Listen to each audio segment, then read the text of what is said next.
당신은 하나님의 샬롬. 오늘은 모르는 사람이 없는 내용이지만 조금 깊이 생각해 보면 정말 이해가 안 되는 내용을 이야기해 볼까 합니다. 아마 내가 이런 이야기를 하면 10중 8구 친일파로 매도될 수 있을 것입니다. 그러나 거짓이 난무하는 곳에서 진실을 이야기하는 것은 언제나 어려운 일입니다. 그러나 그것이 바로 기독교인의 사명이라 생각합니다. 우리나라에서 좌파나 우파나 가릴 것 없이, 그리고 기독교인 비기독교인 할 것 없이 독도 문제는 애국심을 끌어올리고 세계 지도에서 우리나라 동해를 일본해로 표기하는 것에 분개합니다.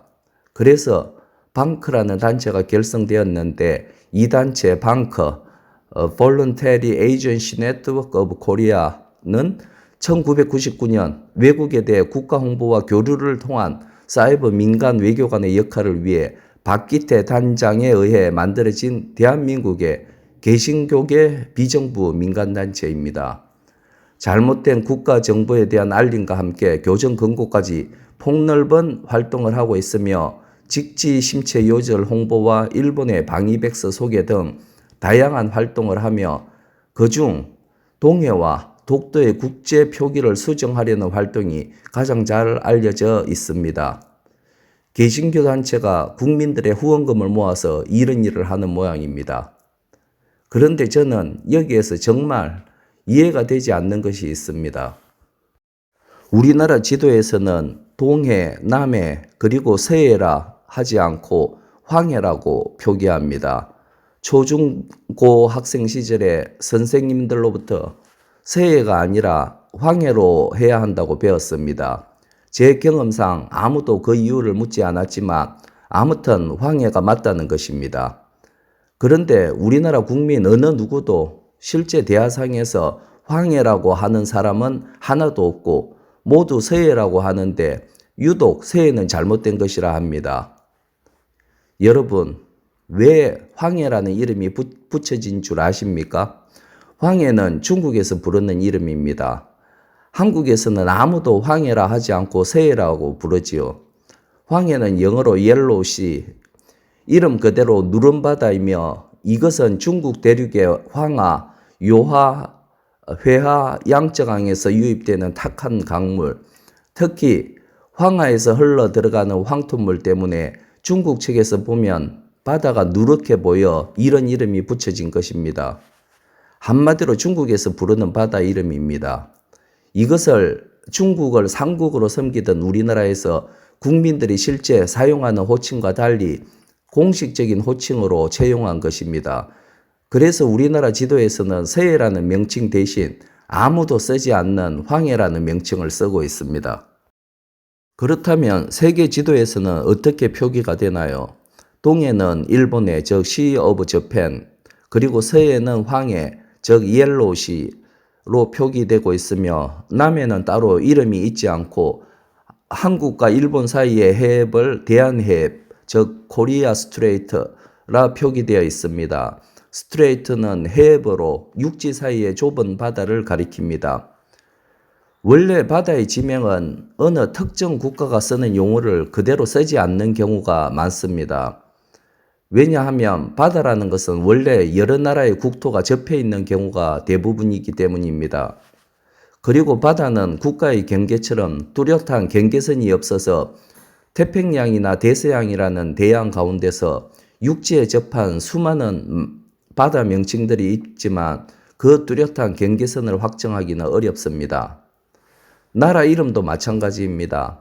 어느 한 나라에서 그 나라 국민들이 부르는 자기 나라의 이름과 세계 지도에서 나오는 그 국가의 공식 명칭이 다른 경우가 많습니다.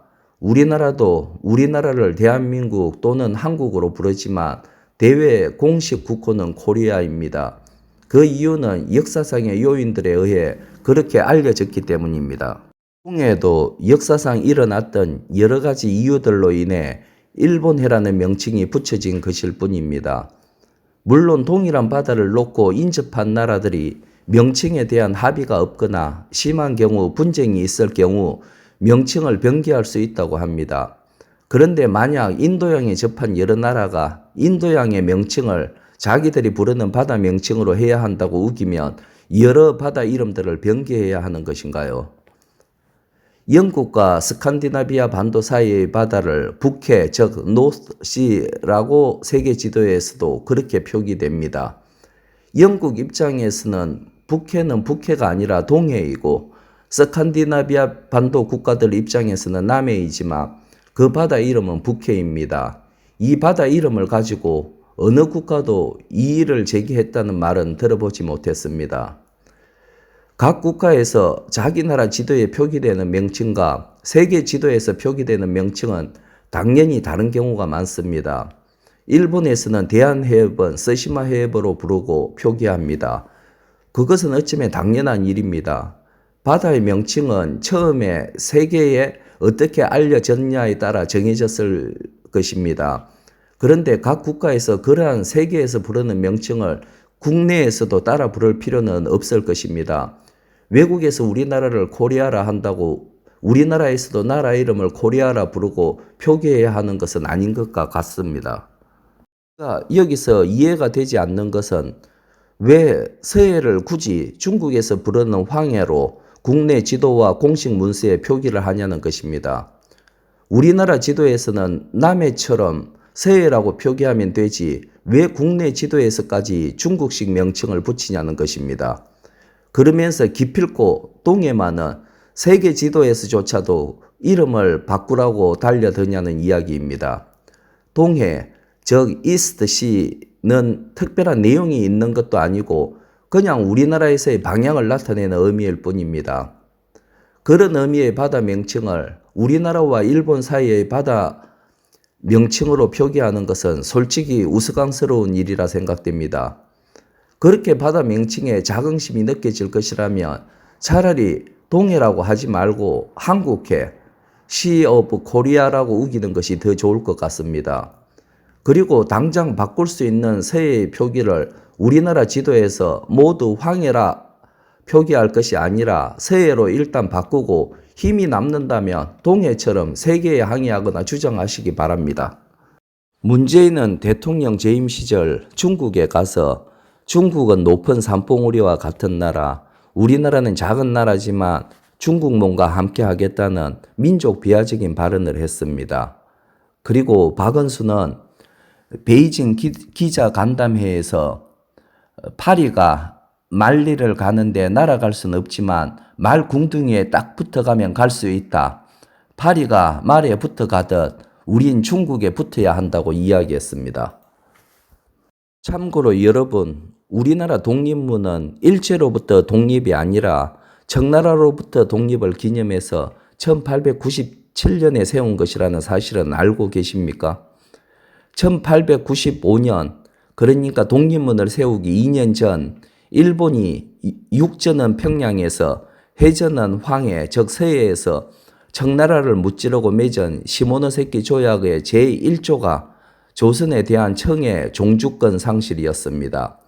이에 따라 조선은 500년 중국의 속국의 지위에서 벗어나 중국 사신들이 숙소로 쓰던 영언사를 허물고 그 터에 독립문을 세우고 같은 해에 고종이 황제를 칭하면서 대한제국을 세운 것입니다.